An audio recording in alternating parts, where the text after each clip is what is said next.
We're looking at the art of stage directing, and in this section, we'll finish up our discussion by looking at the process that a director goes through to bring a production from its initial rehearsal to opening night.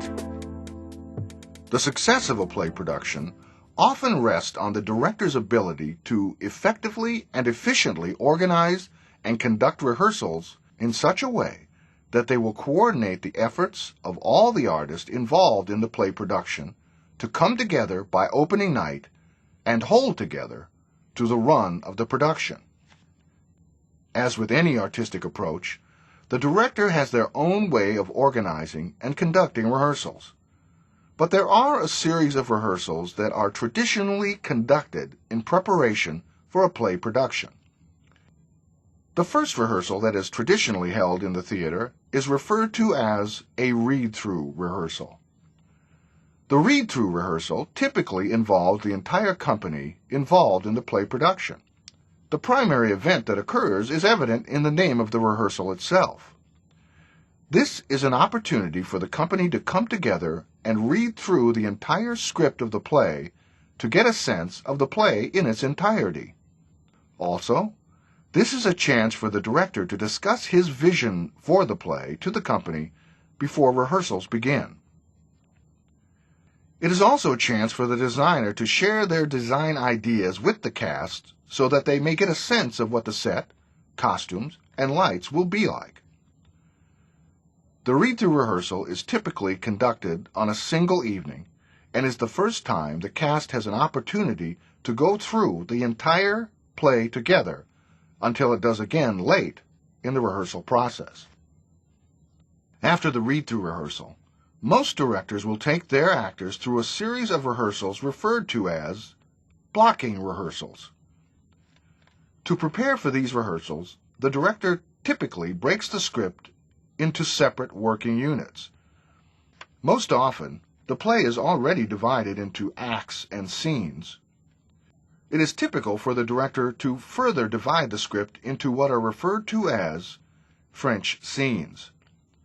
A French scene begins and ends whenever a character makes an entrance or an exit.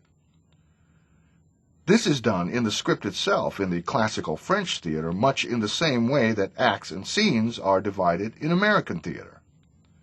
Modern directors will divide the play into French scenes to allow them to prepare entrances and exits on the stage, and also it will allow them to break the play up into smaller, more workable units. Then the director will go through a process that is referred to as paper blocking. He will sit down with the script and the floor plan of the set and enter specific blocking into his prompt script that will be communicated to the actor. It is this preliminary process where he will also record possible stage business in which the actor will engage at specific points in the action of the play. After the paper blocking is done, the director will then go through a series of blocking rehearsals with his cast. Over a period of days, or perhaps weeks, the director will give the actors their blocking positions and where their cues are to move from one position to another. Also, he will give them their cues for where specific stage business will occur. The actor will take these directions and pencil them into their scripts at the appropriate points in the scene, and then will walk through the blocking and business and begin to make acting choices based on these initial rehearsals. After the blocking rehearsals are complete, the director then takes the actors through what is referred to as off-book rehearsals.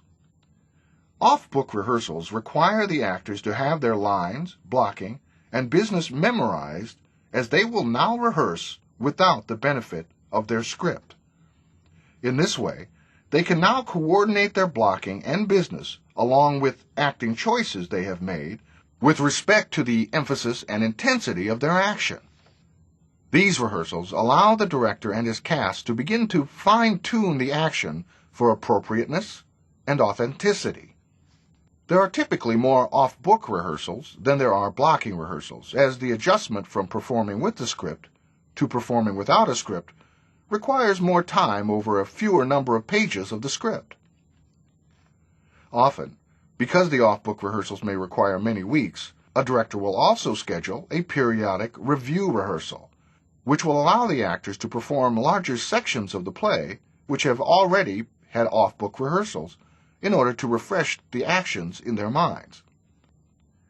This also begins to give them a sense of how the running of a larger section of the play will affect their performance. After the off-book rehearsals have been completed near the end of the rehearsal process, the director will take his cast through what are referred to as running rehearsals.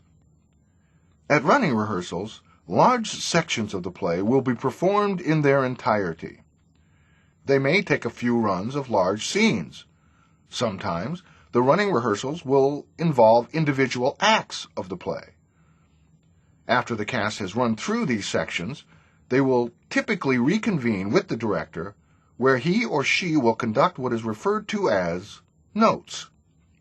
During the run of the large section, the director takes notes while watching and makes notations of problems and successes that have occurred. During the notes section of the rehearsal, the director shares these ideas and thoughts with the cast, and then the problems may be addressed and successes may be celebrated. In the final weeks of the rehearsal process, the efforts of all the artists begin to come together. First, the director takes the company through a series of technical rehearsals.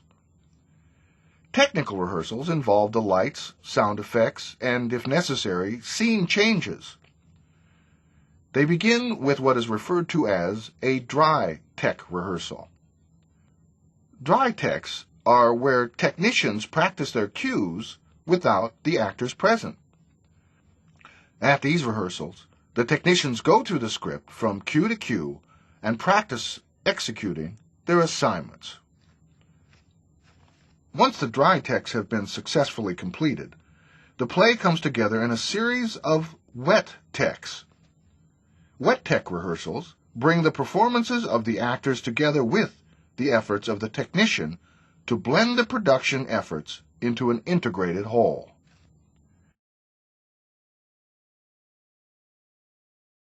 In the dress rehearsal, which usually begin with a costume parade, the actors perform their roles in their costumes and make whatever adjustments are required.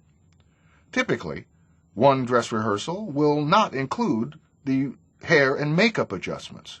This is often added at a subsequent dress rehearsal. These rehearsals culminate in a final dress rehearsal that is often referred to as a preview rehearsal. The preview rehearsal involves a run-through of the play in front of an invited audience that will allow the company to fine-tune their efforts in coordination with potential audience reactions. The preview rehearsal is typically the final rehearsal before the play opens before a paying audience. Once the play opens, the director's responsibilities are complete. Well, there it is, the art and processes of play directing. In the next and final unit, we will take a look at where theater is today. For now, complete your task for this section, and we'll come back to finish our discussion of the art of theater.